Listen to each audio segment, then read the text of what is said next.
In a relationship, your assumptions matter, and there are 5 clear advantages if you assume good intent. That's right. Can we take that on? You bet, you bet.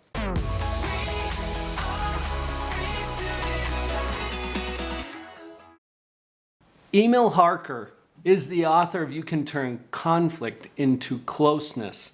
And the number one strategy that you've shared in this book, Emil, that I loved is that you assume good intent. Right. There's some clear advantages to that. Right.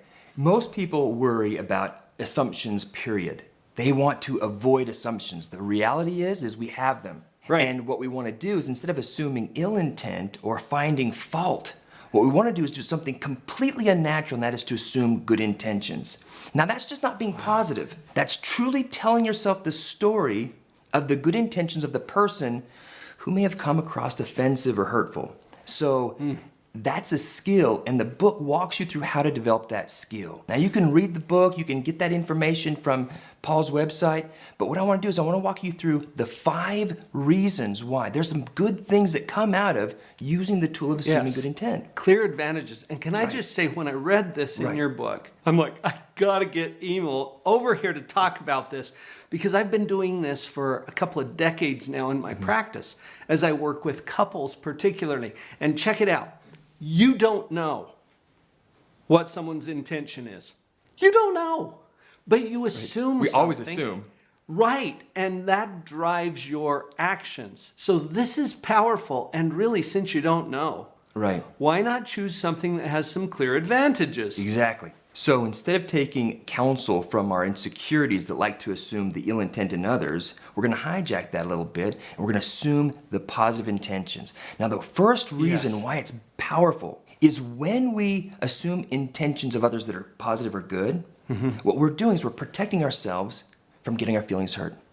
Now, that's nice. Imagine like Teflon skin over your heart that prevents you from being hurt by people when they're feeling, tired, upset, angry, cross, lazy, whatever it is. If we assume good intent, it prevents us from getting our feelings hurt. You know what? That's true even if you're wrong. That's right. It's beautiful that way, okay? And since you don't know. Right, it says we don't know, we might as well. Okay? Wow. The next thing is, and this kind of goes along with not getting our feelings hurt, but we want to keep our emotions in check. When we assume good intent, it prevents us from getting angry. You can't get angry when you assume good intent. If that's the place you're starting from. Right. You can't get angry. Now, but what it does is, when you assume good intent and you really come up with like reasons, not just try to be positive, because that's fake. We have to think, what's going on in their life? When we use that story in assuming good intent, it helps with the third advantage, okay? The third advantage of assuming good intent is it helps us complain in a way that hijacks their defenses. See, most of the time when we complain, we drop the bomb of our disappointment, right? And what happens when you do that? The other person doesn't say thank you for your feedback. Your helpful input. Exactly. What they do is they justify, rationalize, minimize, or explain away your complaint. Because they're defensive now. They're feeling attacked. So we hijack that defensiveness by assuming good intent. So if we can explain their intentions, not justify their behavior. When we assume good intent, the story behind it, then they don't need to defend themselves. You know what? Before you share the other 2 advantages, it occurred to me that you're really on safe ground here, because check it out. Other people are not that different from you. And think about it. You always want to make things better. Right. Not worse. Well, so do they. You might not agree with the particular strategy. Right, the strategy may be off. They're thinking about, hey, this would be better. You don't have to agree with that, but just notice that you are coming from that place, and it's very, very likely that other people are as well. I like that you say that, because that's what creates that connection. Yeah. That human connection. When we start to see maybe the flaws in ourselves that we see in others, that creates a bonding moment. That bonding moment strengthens the relationship and helps us work through those issues of differences. That's the beauty of what you were just saying is, it's like us. We make these mistakes too. We're more alike than we are different. And when we create that connection, it creates an emotional strength in the relationship, no matter who you're talking Yes. with. It could be a total stranger, it could be your kid. Well, and it puts you personally in a more powerful position. Right. Which I guess is one of the advantages. That's right. We want that leverage in a responsible, loving way. Right. All right, ready for a couple more? Yes. So the fourth thing, Paul, is that when we assume good intent, people naturally like us. Okay, that's really nice. Yeah. When you assume good intent, people like being around you because you're not offended. There's not drama all over the place. And so when people talk to you and they share what's going on in their life, and you're always so positive, you become this magnet, a magnet of Yes. closeness and influence with others. So that's really nice. You want to be liked, right? Everyone wants to be liked. And they can tell. They can tell what your assumptions are. It's not like you can cover it up by pretending that you're assuming good intent. You actually have to do You can't it. fake assuming good intent. Right. That's one of the things that helps us change our very nature. And that's one of the reasons why this book is written, isn't to give you techniques and tactics, Right. but Dr. Gottman says we become more able to be loved when we do these principles. We're more lovable. Yes, which is nice. And you're already pretty lovable. So let's just power that up a little bit. Super boost it. The last one is we actually hold people accountable for what they say and what they do. All right, now let me walk you through this. Yeah, man, I have to think about that. When someone says something passive aggressive, a little hurtful, little poke, right? Yeah, jab. We don't know what to say in those moments, so we don't say anything. Or we just get frustrated and go, that was just not cool.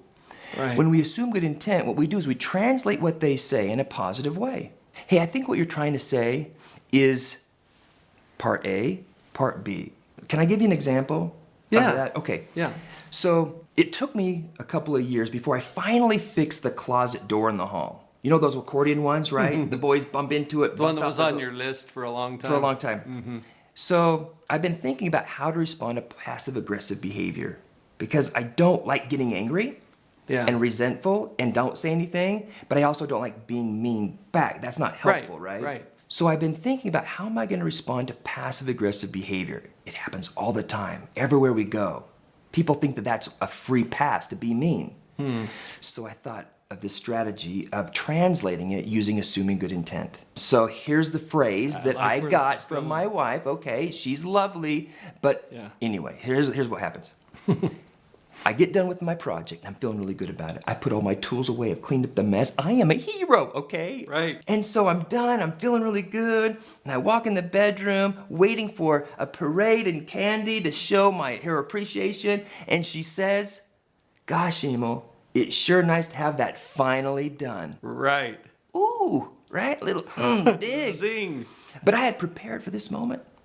And so what I did is I translated what she said in a positive, loving way. Assuming positive intent. Hey, honey, I think what you're trying to say is you're really glad that I got it done, but you're a little frustrated that it took me so long. How did she feel? Ooh and ah, right? Yeah. She's going to feel, ooh, I shouldn't have said that, but thank you. When we cover Right. each other's Right. weaknesses, assuming good intent, we strengthen the relationship with each other, and our own self-esteem gets higher. Emil, the last thing your wife wants to do is make your marriage worse. That's right. Seriously. Absolutely. So you assume that, and then you approach her differently, and that took some humility. Right. Okay? I'm a big fan of humility, which I think is giving up your need to be right. Right. In exchange for being open. And this is a powerful tool to get us there. Wow, you can use these. Are you ready for a free gift from Emil Harker?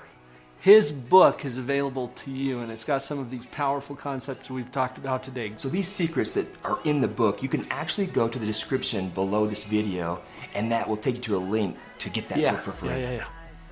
Standing in the street alone. Her head was down, face locked onto her phone.